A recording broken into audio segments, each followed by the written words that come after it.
Welcome to Gentle Bible Reading. My name is Dan Hager. I'm going to read the Bible to you. This hopefully will be helpful to you because sometimes it's a lot easier to listen than it is to read, and I don't want you to miss out on the Word of God. I'm going to be reading from the Jerusalem Bible, the Reader's Edition. The way a Reader's Edition works is there are very few footnotes, and it is meant to facilitate simple reading of the Bible in order to just bring the experience to you without a lot of extra information to process. I'm going to read the editor's foreword, which gives the overview of the way this translation was produced. When the Jerusalem Bible was first published in English in 1966, the foreword to the complete standard edition announced its objects to serve two pressing needs facing the church: the need to keep abreast of the times and the need to deepen theological thought. This double program was carried out by translating the ancient texts into the language we use today, and by providing notes to the texts which were neither sectarian nor superficial. In that foreword also, the dependence of the translators on the original pioneer work of the School of Biblical Studies in Jerusalem was acknowledged, and the English version was offered as an entirely faithful rendering of the original texts, which, in doubtful points, preserved the text established and, for the most part, the interpretation adopted by the school, in light of the most recent researches in the fields of history, archaeology, and literary criticism. With the text, the Standard Edition presented the full explanatory notes that would enable any student to confirm for himself the interpretations that were adopted, to appreciate the theological implications drawn from them, and to understand the complex relations between different parts of the Bible. However, the Bible is not only for students undergoing a formal course of study, and there has been an immediate demand for an edition of the Jerusalem Bible which would bring the modern clarity of the text before the ordinary reader, and open to him the results of modern researches without either justifying them at length in literary and historical notes, or linking them with doctrinal studies. For this reason, the present edition has been prepared. The full introduction of the Standard Edition are here greatly abridged, to serve simply as brief explanations of the character of each book or group of books, their dates and their authorship, and the full notes of the Standard Edition have been greatly reduced in number and length to restrict them to the minimum which are necessary for understanding the primary, literal meaning of the text, to explain terms, places, people, and customs, to specify dates, and to identify the sources of quotations. In short, the brief introduction and notes are here only to help the ordinary reader to understand what he is reading, and do not assume in him any wide literary, historical, or theological knowledge or interests. Alexander Jones, Christ's College, Liverpool, 1st of March, 1968.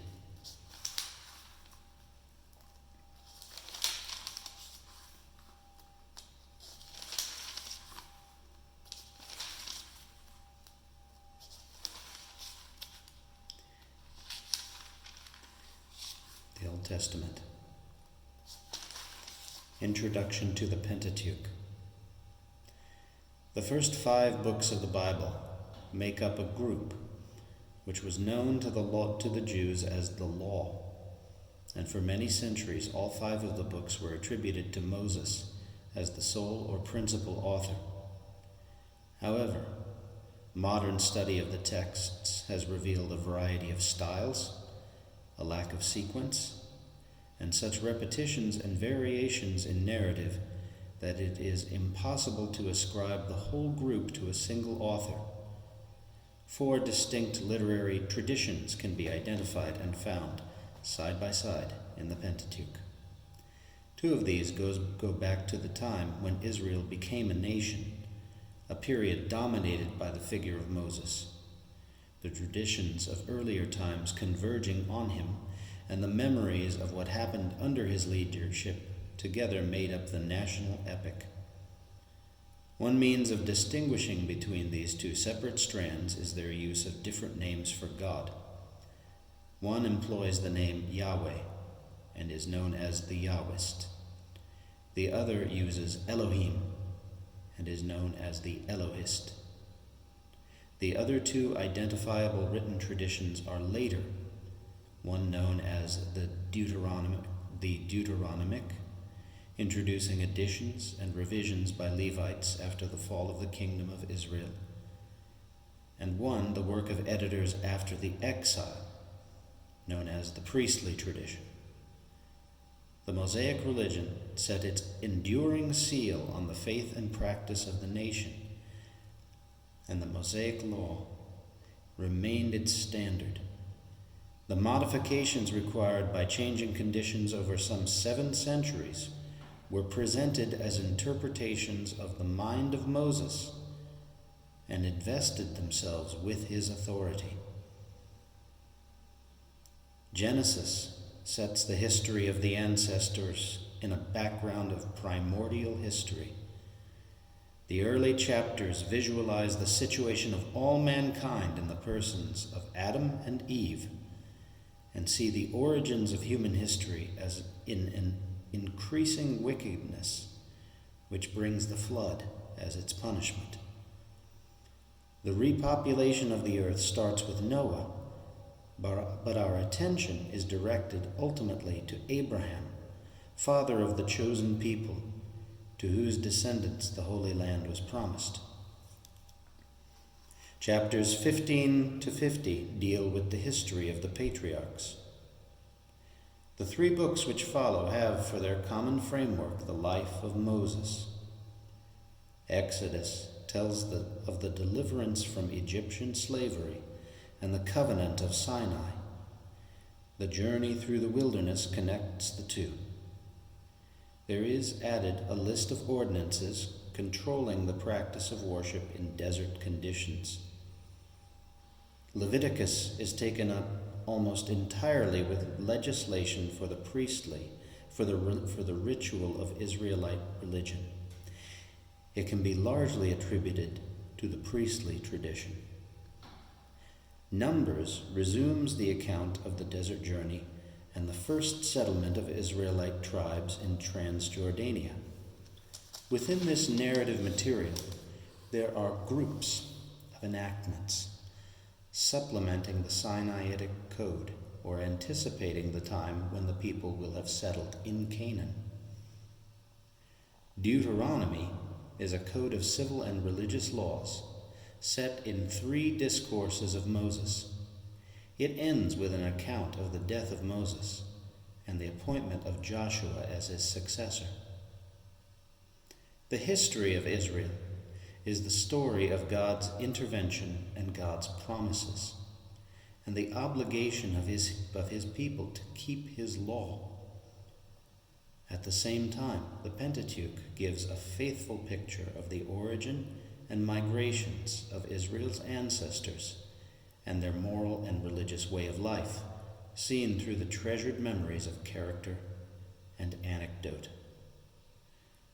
We may put Abraham's stay in Canaan at about 1850 BC, but from Exodus onwards, after the birth of Moses, we are dealing with a much later period. The likeliest time for the Exodus is the reign of Meneptah, from 1224 to 1214 BC. And from this point, the history begins to be much more circumstantial. The original 10 Commandments of Moses, of which there are 2 distinct traditions in the Pentateuch, are certainly ancient. The rest of the large code of legislation found in the 5 books includes other elements of the greatest antiquity, for example, the food laws in Leviticus 11, but also laws from the later times of the judges and of the monarchy, and others again, which show the development in social and religious customs which is traceable to the exile. Throughout, the hands of the Deuteronomic and priestly editors are often to be observed, annotating and adapting.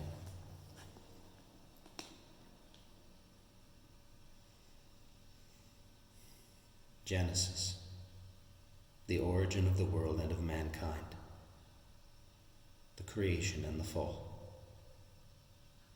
The first account of the creation. In the beginning, God created the heavens and the earth. Now the earth was a formless void. There was darkness over the deep, and God's Spirit hovered over the water. God said, "Let there be light," and there was light. God saw that the light was good, and God divided light from darkness. God called light day, and darkness he called night. Evening came and morning came, the first day. God said, "Let there be a vault in the waters to divide the waters in two." And so it was. God made the vault, and it divided the waters above the vault from the waters under the vault.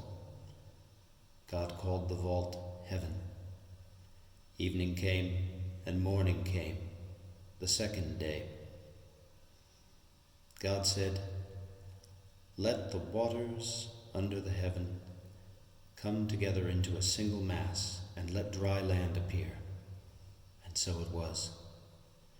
God called the dry land earth, and the mass of waters seas. And God saw that it was good. God said, "Let the earth produce vegetation, seed-bearing plants, and fruit trees bearing fruit with their seed inside on the earth." And so it was. The earth produced vegetation, plants bearing seed in their several kinds, and trees bearing fruit with their seed inside in their several kinds. God saw that it was good. Evening came and morning came, the third day. God said, "Let there be lights in the vault of heaven to divide day from night, and let them indicate festivals, days, and years. Let them be lights in the vault of heaven to shine on the earth." And so it was. God made the two great lights, the greater light to govern the day, the smaller light to govern the night, and the stars. God set them in the vault of heaven to shine on the earth, to govern the day and the night, and to divide light from darkness. God saw that it was good. Evening came and morning came, the third day. God said,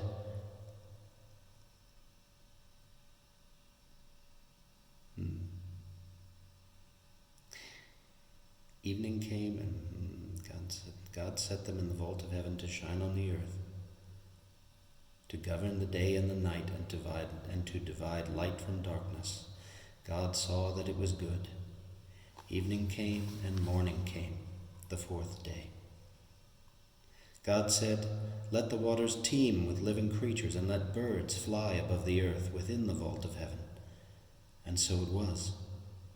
God created great sea serpents and every kind of living creature with which the waters teem, and every kind of winged creature. God saw that it was good. God blessed them, saying, "Be fruitful, multiply, and fill the waters of the seas, and let the birds multiply upon the earth." Evening came and morning came, the fifth day. God said, "Let the earth produce every kind of living creature, cattle, reptiles, and every kind of wild beast." And so it was. God made every kind of wild beast, every kind of cattle, and every kind of land reptile. God saw that it was good. God said, "Let us make man in our own image, in the likeness of ourselves, and let them be masters of the fish of the sea, the birds of heaven, the cattle, all the wild beasts, and all the reptiles that crawl upon the earth." God created man in the image of himself. In the image of God he created him. Male and female he created them. God blessed them, saying to them, "Be fruitful, multiply, fill the earth and conquer it. Be masters of the fish of the sea, the birds of heaven, and all living animals on the earth." God said, "See, I give you all the seed-bearing plants that are upon the whole earth, and all the trees with seed-bearing fruit. This shall be your food. To all wild beasts, all birds of heaven, and all living reptiles on the earth, I give all the foliage of plants for food." And so it was. God saw all he had made, and indeed it was very good. Evening came and morning came, the sixth day. Thus heaven and earth were completed with all their array. On the seventh day God completed the work he had been doing. He rested on the seventh day after all the work he had been doing. God blessed the seventh day and made it holy, because on that day he had rested after all his work of creating. Such were the origins of heaven and earth when they were created. The second account of the creation, paradise. At the time when Yahweh God made earth and heaven, there was as yet no wild bush upon the earth, nor had any wild plant yet sprang up. For Yahweh God had not sent rain on the earth, nor was there any man to till the soil. However, a flood was rising from the earth and watering all the surface of the soil. Yahweh God fashioned man of dust from the soil. Then he breathed into his nostrils a breath of life, and thus man became a living being. Yahweh God planted a garden in Eden, which is in the east, and there he put the man he had fashioned. Yahweh God caused to spring up from the soil every kind of tree, enticing to look at and good to eat, with the tree of life and the tree of the knowledge of good and evil in the middle of the garden. A river flowed from Eden to water the garden, and from there it divided to make 4 streams. The first is named the Pishon, and this encircles the whole land of Havilah, where there is gold. The gold of this land is pure. Bdellium and onyx stone are found there. The second river is named the Gihon, and this encircles the whole land of Cush. The third river is named the Tigris, and this flows to the east of Ashur. The fourth river is the Euphrates. Yahweh God took the man and settled him in the Garden of Eden to cultivate and take care of it. Then Yahweh God gave the man this admonition: "You may eat indeed of all the trees in the garden. Nevertheless, of the tree of knowledge of good and evil you are not to eat, for on the day you eat of it you shall most surely die." Yahweh God said, "It is not good that the man should be alone. I will make him a helpmate." So from the soil Yahweh God fashioned all the wild beasts and all the birds of heaven. These he brought to the man to see what he would call them. Each one was to bear the name the man would give it. The man gave names to all the cattle, all the birds of heaven, and all the wild beasts. But no helpmate suitable for man was found for him. So Yahweh God made the man fall into a deep sleep. And while he slept, he took one of his ribs and enclosed it in flesh. Yahweh God built the rib he had taken from the man into a woman and brought her to the man. The man exclaimed, This, at last, is bone from my bones, and flesh from my flesh. This is to be called woman, for this was taken from man. That is why a man leaves his father and mother and joins himself to his wife, and they become one body. Now both of them were naked, the man and his wife, but they felt no shame in front of each other.